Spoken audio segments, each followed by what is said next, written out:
ഇത് ലൂക്ക 10:1-12 വരെ വാനം പാലിച്ചില്ലെങ്കിൽ തട്ട് കഴിച്ചത്.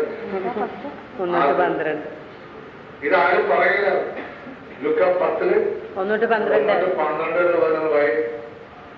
അതുമല്ല മത്തായി 10:1-14 വരെ വനോ, ലൂക്ക 9:1-6 വരെ വനോ, മാർക്കോസ് 7:6-13 വനോ. കർത്താവിനെ കൊടുക്കാൻ പോകുന്നത് അത് പാലിച്ചിരിക്കുന്ന അക്ഷരം പ്രതി. അല്ലെങ്കിൽ നീ ഇവാഞ്ചലിസ്റ്റ് അല്ല കണ്ടോ. അതുകൊണ്ടാണ് 2 തിമോത്തി 4:1-5 വരെ വിശുദ്ധ പൗലോസ് പറയുന്നത് ഒരു സുവിശേഷൻ എന്താ വേണ്ടതെന്ന് പോകുന്ന കർത്താവിന് അത് പാലിച്ചിരിക്കണമെന്ന്. വായിച്ചത്.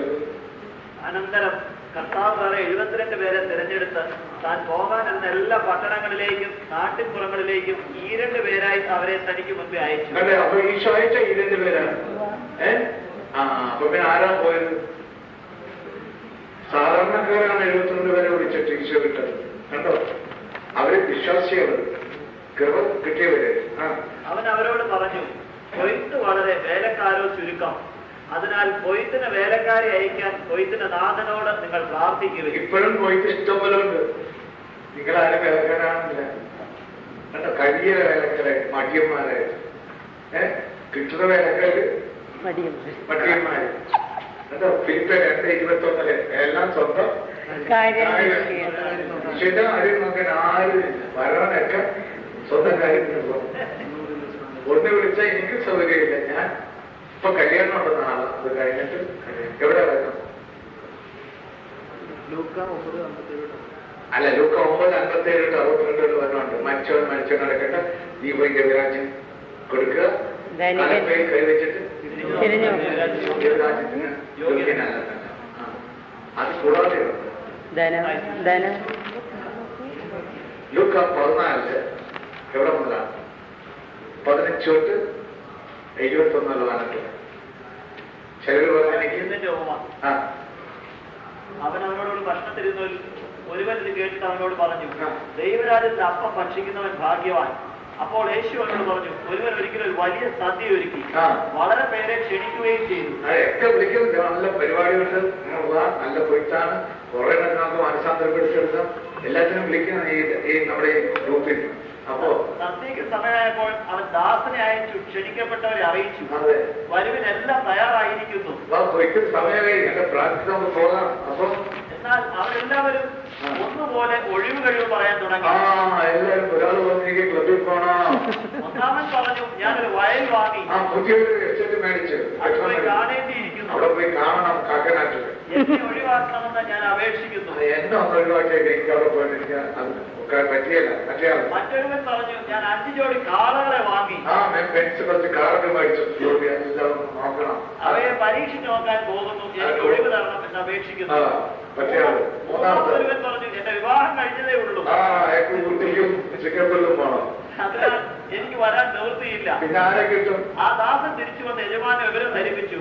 ഗൃഹനാഥൻ കോപിച്ച് ദാസനോട് പറഞ്ഞു, വേഗം പട്ടണത്തിന്റെ തെരുവുകളിലും ഊടുവഴികളിലും ചെന്ന് ദരിദ്രരെയും വികലാംഗരെയും കുരുടരെയും ഗുണന്തരെയും ഇവിടെ കൂട്ടിക്കൊണ്ടുവരിക. അനന്തരം ആ ദാസൻ പറഞ്ഞു, യജമാനെ നീ കൽപ്പിച്ചതുപോലെ ഞാൻ ചെയ്തു, ഇനിയും സ്ഥലമുണ്ട്. യജമാനൻ ദാസനോട് പറഞ്ഞു, നീ പെരുവഴിയിലും ഇടവഴികളിലും ചെന്ന് എന്റെ വീട് നിറയുവോളം ആളുകൾ അകത്തേക്ക് വരുവാൻ നിർബന്ധിക്കുക. എന്നാൽ ക്ഷണിക്കപ്പെട്ടവരിൽ ഒരുവനും എന്റെ വിരുന്ന് ആസ്വദിക്കുകയില്ല എന്ന് ഞാൻ നിങ്ങളോട് പറയുന്നു. കണ്ടോ?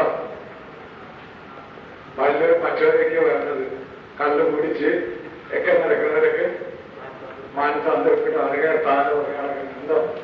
മറ്റവരൊക്കെ ഒക്കെ പോയി കിട്ടും. ഇതാണ് കർത്താവ് രാജ്യം പറയുന്നത്. അതുകൊണ്ടാണ് അവസാനം വരെ നിൽക്കണമെന്ന് പറയുന്നത്. മാർക്കോസ് 13:13. അതുപോലെ എബ്രായർ 3:14 വാക്യത്തില് ആദ്യമുണ്ടായ വിശ്വാസം അവസാനം വരെ നിങ്ങൾ ഉണ്ടാകണം.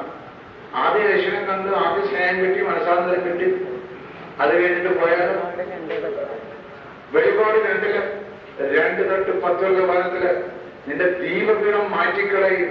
ആദ്യമുണ്ടായിരുന്ന ആ സ്നേഹം വിട്ടുപോയാൽ നേരത്തെ എല്ലാം ഉണ്ടായിരുന്നു, കഴിവുകളെല്ലാം ഉണ്ടായിരുന്നു, നീ അത്ഭുതം പ്രവർത്തിച്ചു, അത് ചെയ്തു ഒക്കെ ചെയ്തു, പക്ഷെ ആ സ്നേഹം വിട്ടുപോയി. ബോധിപ്പിക്കാനാണ് എല്ലാ കാര്യങ്ങളും വെളിപ്പെടുത്തി കർത്താവ് കൊടുത്തത്. കർത്താവിന്റെ കൂടെ 3 കൊല്ലം നടന്നിട്ട് ഈ ശിഷ്യന്മാർ സംശയിച്ചോ? കണ്ടോ? ഈശോ എന്നിട്ട് വന്ന ആരെയാണ് കണ്ടത്? പെണ്ണുങ്ങളോട് ആണുങ്ങളോടോ കൂടുതൽ ഇഷ്ടം?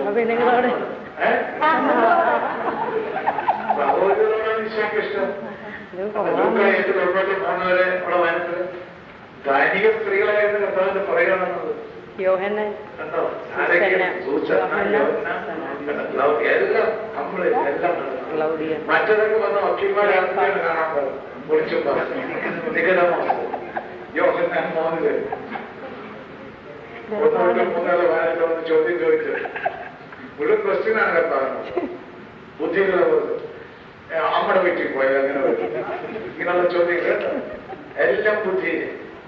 ഇതുകൊണ്ടാണ് ഈശോ മിസ്റ്റർ പൗലോസ് കൂടി 1 കൊരിന്ത്യർ 2:14 ലൗകിക മനുഷ്യന് എല്ലാം ദോഷപരമാണ്. ദൈവീയ ദാനങ്ങളും പരിശുദ്ധാട് ദാനങ്ങളും അവൻ ഇതിനൊന്നും അറിയാൻ സാധ്യമല്ല. യോഹന്നാൻ 14:17.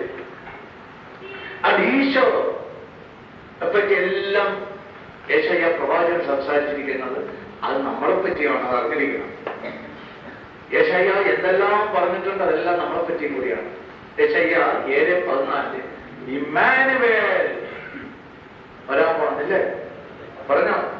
ആ ഇമ്മാനുവേലാണ് യേശയ്യാ 6 9 10 വാക്യത്തിൽ പറഞ്ഞത്. 9 6 6 7 വാക്യത്തിൽ പറഞ്ഞത്. 9 6 7 വായിച്ചിട്ട് അതാണ് ഈശോ. എന്തെന്നാൽ നമുക്ക് ഒരു ശിശു ജനിച്ചിരിക്കുന്നു, നമുക്കൊരു പുത്രൻ നൽകപ്പെട്ടിരിക്കുന്നു, ആധിപത്യം അവന്റെ ചുമലിലായിരിക്കും. വിസ്മയനീയമായ ഉപദേഷ്ടാവ്, ശക്തനായ ദൈവം, നിത്യനായ പിതാവ്, സമാധാനത്തിന്റെ രാജാവ് എന്നവൻ വിളിക്കപ്പെടും. ദാവീദിന്റെ സിംഹാസനത്തിലും അവന്റെ രാജ്യത്തിലും അവന്റെ ആധിപത്യം നിസ്സീമമാണ്. അവന്റെ സമാധാനം അനന്തവും. നീതിയിലും ധർമ്മത്തിലും എന്നേക്കും അത് സ്ഥാപിച്ച് പരിപാലിക്കാൻ തന്റെ സൈന്യങ്ങളുടെ കർത്താവിന്റെ തീഷ്ണത ഇത് നിറവേറ്റും. കണ്ടോ? അത് കർത്താവ് യേശുവിനെ പറ്റി പറഞ്ഞാണ് യേശയ്യ. ഇതുപോലെയാണ് യേശയ്യ ദൈവത്തിന്റെ ദാസന്മാരെ പറ്റി യേശയ്യ പ്രവാചക പുസ്തകം 42 9 വരെയുള്ള വചനം